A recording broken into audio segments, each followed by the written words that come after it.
అమరావతి చిత్రకళా వీధి ప్రారంభోత్సవం సందర్భంగా జరిగినటువంటి ఉద్రిక్తత గొడవ మామూలుగా సోషల్ మీడియాలో వీడియోస్ అయితే బీభత్సంగా వైరల్ అవుతున్నాయి.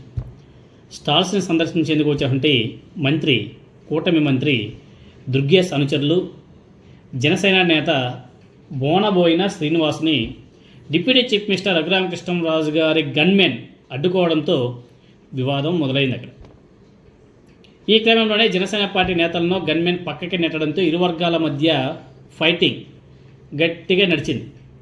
పరిస్థితి చాలా సీరియస్గా వెళ్ళింది. తోపులాట, అరుపులు, కేకలతో ప్రాంగణం మొత్తం కూడా దద్దరిల్లిపోయింది.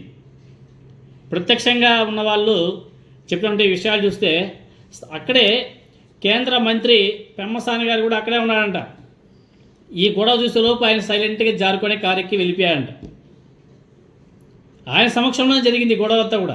కేంద్ర మంత్రి పెమ్మసాని చంద్రశేఖర్ గారి సమక్షంలోనే ఈ ఘటన చోటు చేసుకొని ఇప్పుడు కూటమిలో పెద్ద చర్చాంశమైంది. మహిళలు, కళాకారులు, అదేవిధంగా సందర్శకులు ఉన్నటువంటి ప్రాంగణంలో నాయకుల మధ్య చోటు చేసుకుంటే గొడవ మీద అనేక మంది తీవ్ర అసహనం కూడా వ్యక్తం చేస్తున్నారు. కళలో సంస్కృతికి వేదికగా నిర్వహించినటువంటి కార్యక్రమంలో బూతులు, వాగ్వాదాలు, తోపులాటలు, ఫైటింగు, కొట్టుకోవడాలు, తన్నుకోవడాలు ఇవన్నీ చూసిన తర్వాత స్థానికంగా ఉన్నటువంటి ప్రజలందరూ కూడా ఆగ్రహం వ్యక్తం చేస్తున్నారు. ఆంధ్రప్రదేశ్ కళా సాంస్కృతిక వైభవాన్ని ప్రపంచానికి పరిచయం చేయడంతో పాటు కళాకారుల ప్రతిభకు విస్తృత వేదిక కల్పించడమే అమరావతి చిత్రకళా వీధి లక్ష్యమని వేసి నిర్వాహకులు ప్రచారం చేసినటువంటి టైంలో అదే వేదిక మీద రాజకీయ నేతల మధ్య రగడ ఆ లెవెల్లో జరగడం తీవ్ర విమర్శలకు కూడా దారితీస్తుంది. అంతేకాదు కళా సాంస్కృతిక వైభవాన్ని చాటాల్సినటువంటి వేదిక మీద ఇలాంటి ఘటనలు చోటు చేసుకోవడం నిజంగానే దురదృష్టకరం.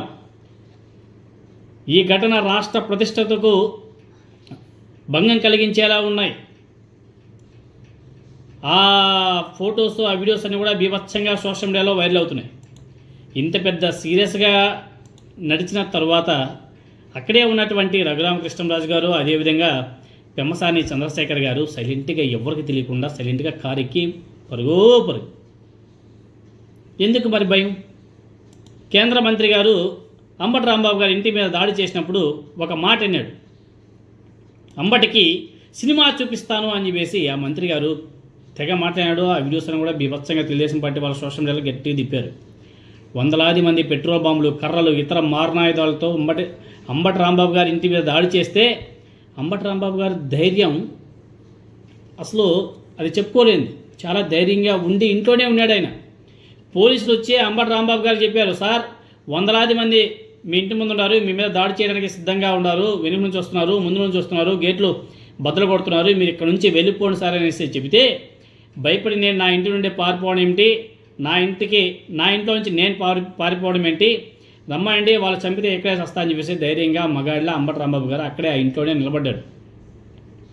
ఇదంతా ఇప్పుడు ఎందుకు చెప్తున్నామంటే అంబటి గారికి సినిమా చూపిస్తారని ప్రగల్భాలు వెలిగినటువంటి మంత్రి గారు ఇప్పుడు తన పక్కన ఉన్నటువంటి గన్మ్యాన్ కొంతమంది జనసేన పార్టీ అభిమానులు పక్కకి నెట్టగానే అక్కడ ఉన్నటువంటి ఈ మంత్రి గారు కింద పైన అన్నీ ఇంకా క్షణాల్లోనే అక్కడ నుంచి మాయమైపోయాడు. అంబటి రాంబాబు గారి వంటి దమ్మున్న వ్యక్తికి, నాయకుడికి, ఇలాంటి మంత్రి గారికి తేడా ప్రతి ఒక్కరు కూడా గమనించాల్సిన అవసరం కూడా ఉంది. మరి అటువంటి వ్యక్తికి ఇటువంటి వ్యక్తి సినిమా చూపించేది ఏమిటి? అందరు నవ్వుకుంటున్నారు. ఇంత పెద్ద పెద్ద భారీ డైలాగులు అవసరమా అని చెప్పేసి ప్రజంతా కూడా నవ్వుకుంటున్నారు. ఈవీఎంల దయ వల్ల గెలిచి అంత ఎగిరెగిరి పడడం తగదు సుమ్మి అని చెప్పేసి చాలామంది కామెంట్స్ కూడా చేస్తున్నారు.